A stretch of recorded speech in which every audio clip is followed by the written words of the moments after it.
Good morning, students. In class 10th, first chapter is chemical reaction and equation. Now we will study about your first chapter, chemical reaction and equation. First of all, we should know that what is chemical reaction. Chemical reaction are those reactions in which there is a formation of new substance after the reaction. Previous class में हमने पढ़ा था physical change और chemical change. Physical change वो थे जिनमें कि change के बाद किसी भी नए सब्सटेंस का फॉर्मेशन नहीं होता था, लेकिन केमिकल चेंज हमने पढ़ा था कि केमिकल चेंज होने के बाद एक नए सब्सटेंस का फॉर्मेशन होता है. तो केमिकल चेंज और कुछ नहीं है, बस वही केमिकल रिएक्शन जो है, जब कोई केमिकल चेंज होता है तो जब तभी होता है जब केमिकल रिएक्शन होता है. अब केमिकल रिएक्शन में होता क्या है? केमिकल रिएक्शन में जो आइटम्स हैं, रिएक्टेंट में जो भी आइटम्स लगे हैं, उन आइटम्स का रीअरेंजमेंट हो जाता है और रीअरेंजमेंट होने के बाद वो एक नए सब्सटेंस का फॉर्मेशन करते हैं. ठीक है, तो केमिकल चेंज को हम ऐसे डिफाइन कर सकते हैं क्या कि the chemical change is a change or the chemical reaction is a reaction in which there is a formation of new substance after the reaction. So there are some properties which shows whether the chemical reaction has taken place or not. So first condition is that there may be a change in state, यानी जो reactants chemical reaction में part ले रहे हैं उनके state में change हो सकता है. एग्जाम्पल के लिए जैसे हम कहें कि कार्बन और ऑक्सीजन दोनों मिलते हैं तो कार्बन डाइऑक्साइड गैस बनती है. तो कार्बन यहाँ सॉलिड स्टेट में था और ऑक्सीजन गैसेस स्टेट में था, लेकिन जो प्रोडक्ट बना हमारा वो क्या बना? कार्बन डाइऑक्साइड, जो कि गैसेस स्टेट में है. आप यहाँ ये देख सकते हैं ये कि पहला कंडीशन था कि चेंज इन स्टेट हो सकता है, दूसरा था फॉर्मेशन ऑफ प्रेसिपिटेट. तो प्रेसिपिटेट क्या है? जब भी कोई केमिकल रिएक्शन होता है तो उसमें कुछ ऐसे प्रोडक्ट बन सकते हैं जो कि उसी सॉल्यूशन में इनसॉल्युबल हों,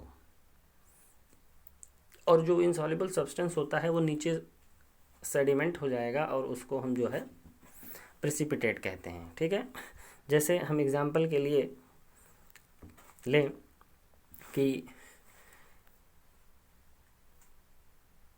यहाँ आप देख रहे हैं ये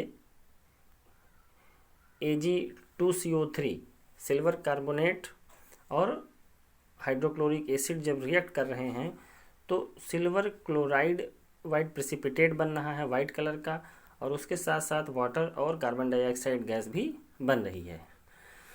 तो ये प्रेसिपिटेट जो है इनसॉल्युबल है और इसीलिए इसको हम प्रेसिपिटेट कहते हैं. तो केमिकल रिएक्शन के बाद एक प्रेसिपिटेट का भी फॉर्मेशन हो सकता है. ठीक, नेक्स्ट है चेंज इन कलर.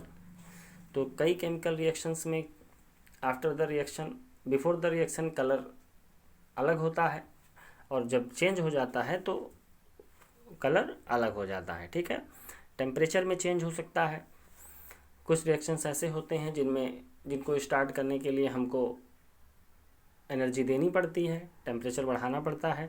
तो ऐसे रिएक्शंस जिनको हमें स्टार्ट करने के लिए एनर्जी देनी पड़ती है उनको हम एंडोथर्मिक रिएक्शन कहते हैं, और जिसमें एनर्जी बाद में निकलती है बाहर, after the reaction energy evolve होती है हीट के फॉर्म में, उनको हम एक्सोथर्मिक रिएक्शन कहते हैं.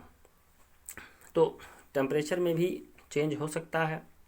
ठीक है, फिर इवोल्यूशन ऑफ गैस. कुछ केमिकल रिएक्शंस ऐसे होते हैं जिनमें रिएक्टेंट तो कुछ हैं लेकिन प्रोडक्ट में एक गैस का फॉर्मेशन हो जाता है. ठीक है, प्रोडक्ट में एक गैस का फॉर्मेशन होता है. तो अगर कहीं गैस का फॉर्मेशन हो रहा है, जैसे आप यहाँ देख सकते हैं ये जिंक और हाइड्रोक्लोरिक एसिड है, तो जिंक और हाइड्रोक्लोरिक एसिड जब मिक्स होते हैं तो जिंक क्लोराइड बनता है और हाइड्रोजन गैस बाहर निकलती है. तो गैस का इवॉल्व होना भी एक साइन है कि that there is a chemical reaction taken place.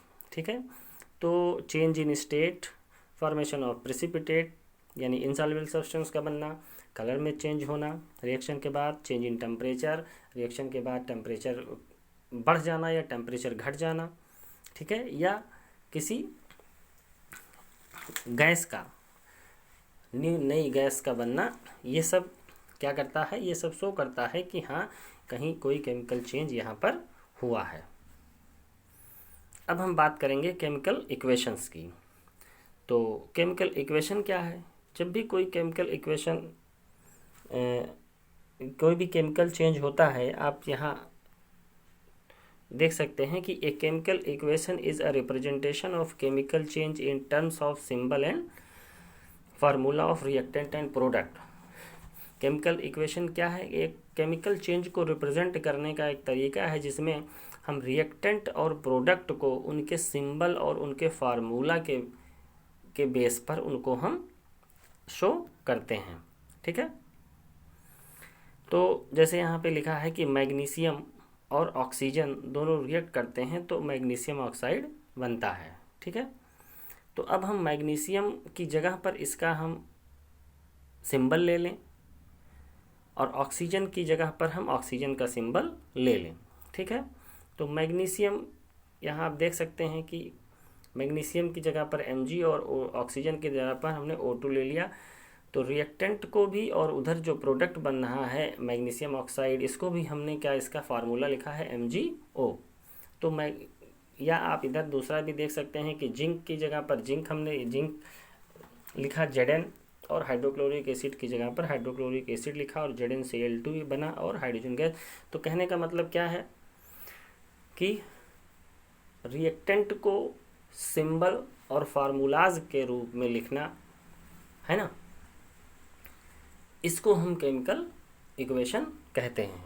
अब केमिकल इक्वेशन की भी कई प्रॉपर्टी होती है।